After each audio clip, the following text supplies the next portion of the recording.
Hey guys, it's Andrew from Cardinal Kia. In this video, I'm going to show you how to use your driver memory seating in the 2022 Kia Stinger. I have in front of me here a GT Elite all-wheel drive suede package in snow white pearl. Let's get started. Okay, so to start us off, the driver's seat memory buttons are located in the driver's door here next to the handle. So we have the set button, driver 1, and driver 2. So if there are any adjustments made in your power driver's seat, your power steering column in the Stinger, or your power side mirrors, you can go ahead and hit the set button and then choose which profile you want to save it as.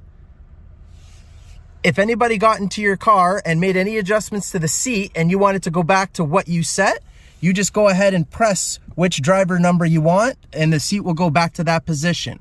If you happen to make any adjustments to help fine-tune your seating or your steering column or the side mirrors, you can go ahead and hit set.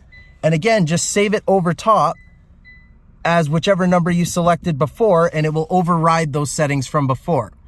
Now, don't forget, when you go and create your driver profile, if we were to go in and select either driver 1 or 2, that is also linked with the memory seating.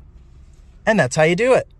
Thank you very much for watching, guys. Please make sure you hit that like button and that you subscribe and select the notification bell so you stay up to date with all of our videos. Also, go ahead and give us a follow on Twitter, Facebook, and Instagram. All of the links are in the description below. Thanks, guys.